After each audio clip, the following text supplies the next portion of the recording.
Family, good morning, જય શ્રી કૃષ્ણ, જય બહુચરમાં.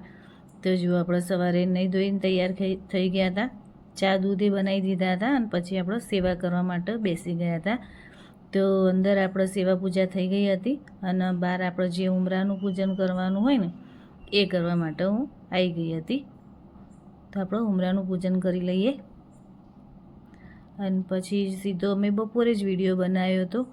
આખો દિવસ થોડું અમારું કામ હતું પર્સનલ, એ કરવામાં જ ગયો હતો અને પછી અમે ઘેર રસોઈ બનાવી જ નહોતી એટલે અમે બહાર જમવા માટે આવી ગયા. ઓમ કૃષ્ણાય વાસુદેવાય હરિયે પરમાત્મને પ્રણત ક્લેશનાશાય ગોવિંદાય નમો નમઃ. હેલો ફેમિલી, ગુડ ઇવનિંગ, જય શ્રી કૃષ્ણ, જય બહુચરમાં. કેમ છો બધા? આઈ હોપ તમે બધા જ મજામાં છો. અમે પણ મજામાં છીએ અને મારા પ્રભુના ચરણોમાં પ્રાર્થના છે કે તમે ને તમારો પરિવાર ખૂબ જ સુખી હોય, સ્વસ્થ હોય અને સુરક્ષિત હોય. તો આજે થઈ ગયો છે મંગળવાર, તારીખ થઈ ગઈ છે 14 એપ્રિલ અને અત્યારે ટાઈમ થઈ ગયો છે સાંજના 5 વાગી ગયા છે. અને આજે આખો દિવસ આપણો કોઈ વિડીયો બ્લોગ બનાવ્યો નહીં કારણ કે આજે બપોરે અમે જમવા માટે બહાર ગયા હતા એટલે ઘેર રસોઈ તો બનાવી નહીં બિલકુલ. આજે સવારે ચા નાસ્તો કર્યો પછી ઘરનું બીજું જે કામ કરવાનું હોય એ જ આપણે કામ કર્યું હતું અને પછી અમે જમવા ગયા હતા. જમીન આવીને પછી અમારા સામેવાળા દાદા છે ને એમને થોડી તકલીફ છે હૃદયમાં એટલે અમે ત્યાં જઈને થોડી વાર બેઠા હતા. પછી ઘેર આવીને પછી મારે થોડી રીલો બનાવવાની હતી એટલે શોર્ટ્સમાં તે મેં બનાવી હતી અને પછી ટાઈમ થઈ ગયો રસોઈ કરવાનો. અત્યારે 5 વાગી ગયા એટલે હવે આપણે રસોઈ બનાવી દઈશું. બનાવવાના છે દૂધીના મુઠિયા, મસ્ત પોચા રૂ જેવા કે જે આપણે મુઠિયા બનાવીએ ને એની અંદર બિલકુલ આપણે સાજીના ફૂલ નાખતા નથી અને છતાંય મસ્ત એકદમ પોચા રૂ જેવા બને છે. અને એના આપણે વણવાનાય નહીં તો દૂધીના મુઠિયાને આપણે વણીને બનાવતા હોઈએ છીએ વેલણિયા જેમ, પણ આપણે એવું નહીં કરવાનું. એને આપણે થાળીમાં જે આપણે બનાવીએ ને ભૈડાળના દૂધીના મુઠિયાને બધું મિક્સ કરી એ લોટને આપણે થાળીમાં પાથરી દેવાનો છે તેલ લગાવી અને એવી રીતે આપણે બનાવીશું. તો હું તમારા જોડે ફૂલ રેસીપી શેર કરીશ તો તમે જોજો ચોક્કસથી. બહુ જ મસ્ત બને છે દૂધીના મુઠિયા અને તમે બનાવજો એવી રીતે. તો આવી જાઓ બધા રસોડામાં, આપણે દૂધીના મુઠિયા મૂકી દઈએ પહેલાં. તો હવે આપણે આવી ગયા હતા રસોડામાં. તો સૌથી પહેલાં આપણે લઈ લીધું હતું ભૈડણ, જે કરકરો લોટ હોય ને ઘઉંનો એ. પછી એની અંદર 2 ચમચી ચણાનો લોટ લીધો હતો. પછી આદુ, મરચાં, લસણની પેસ્ટ લીધી હતી. પછી એની અંદર દૂધી છીણેલી લઈ લીધી હતી અને થોડો અજમો 2 હાથમાં મસરીને લઈ લીધો હતો. પછી તલ થોડા લીધા હતા, ગોળ લીધો હતો, પછી દહીં લીધું હતું. દહીં થોડું વધારે લેવાનું કે જેનાથી મુઠિયા હોય ને એકદમ મસ્ત પોચારું જેવા બને છે. થોડું ખાટું એવું દહીં લીધું હતું કે જેનાથી ખટાશે આવે અને એકદમ પોચાઈ બને. પછી તેલ લીધું હતું, તેલ થોડું સરખું પ્રમાણમાં લેવાનું તો સારા બને મુઠિયા. અને પછી એની અંદર મરચું પાવડર લઈ લીધું હતું, આપણે જેટલું તીખું ખાતા હોય ને એ પ્રમાણે, બરાબર. પછી એની અંદર ધાણા જીરું લઈ લીધું હતું.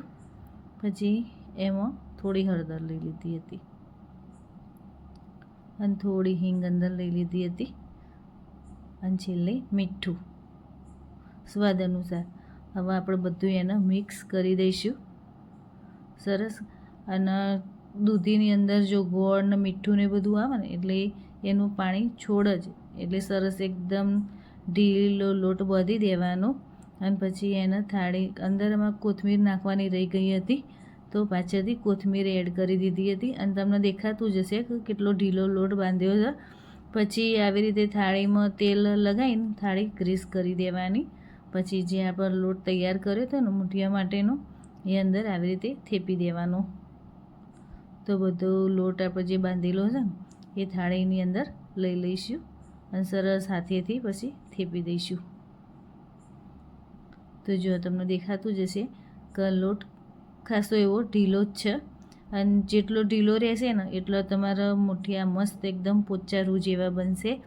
પછી આપણે એક મોટું તોસરું લઈ લીધું હતું અને એમાં કાટલો મૂક્યો હતો, પાણી મૂકી દીધું અને પછી અંદર મૂકી દીધું હતું. પણ જેવું મૂક્યું ને ગેસ ચાલુ કરવા ગઈ ને એવી મને એકદમ સ્મેલ આવી કે મેં કીધું ગેસમાં કંઈક પ્રોબ્લેમ થઈ ગયો લાગે છે. તો જોઈ તો પાઇપ જ આપણી આખી ચીરાઈ ગઈ હતી.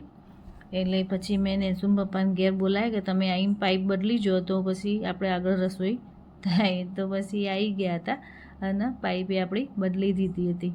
પછી એક બાજુ મૂઠિયા મૂકી દીધા અને પછી નેસુએ ભાખરીનો લોટ બાંધીને ભાખરી કરી દીધી હતી. જો ચાય મૂકી દીધી.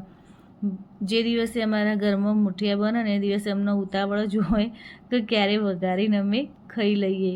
ખરેખર પણ એટલા મસ્ત બને છે અને ટેસ્ટ બહુ જ ફાઇન આવે છે. તો જો આપણા મૂઠિયા મસ્ત થઈ ગયા છે અને થોડું ઠર્યું ને એટલે આપણે એને કાઢી લીધા હતા અંદરથી. તો જો હવે આપણે થાળી લઈ લીધી છે અને હવે આપણે એના સરસ મસ્ત એક સરખા પીસ કરી દઈશું. તો જો આપણે સરસ પીસ કરી દીધા છે દૂધીના મૂઠિયાના, જે થાળીમાં પાથરેલું છે એના. અને પછી હવે આપણે વઘાર મૂકી દઈશું. તો જો હાથમાં લઈને નેન્સી તમને બતાવે છે, પણ એને દજાતું હતું ને એટલે પછી એ નીચે મૂકી દેતી હતી. પણ એકદમ મસ્ત એકદમ સોફ્ટ મૂઠિયા બન્યા હતા આપણા. તો હવે જો એને બધા પીસ કરી દીધા છે એક સરખા. પછી આપણે હવે એનો વઘાર કરી દઈશું. જો તમને બતાવ્યું ને કેટલા એકદમ સોફ્ટ બન્યા છે મૂઠિયા. આ મૂઠિયા ખાવાની બહુ જ મજા આવે છે. અમે એકલા મૂઠિયા નહીં ખાતા, અમારે ભાખરીના જોડે દૂધ હોય કાં તો ચા હોય, રોટલી હોય તો બી ચાલી જાય. તો જો આપણો વઘાર મૂકી દીધો હતો તો એની અંદર આપણે રાઈ લઈ લીધી હતી, પછી તલ લઈ લીધા હતા, મીઠા લીમડાના પાન, લીલા મરચાંના ટુકડા લઈ લીધા હતા અને વઘારમાં થોડી હળદર અને થોડું લાલ મરચું લઈ લીધું હતું કે જેનાથી કલરે બહુ મસ્ત આવે.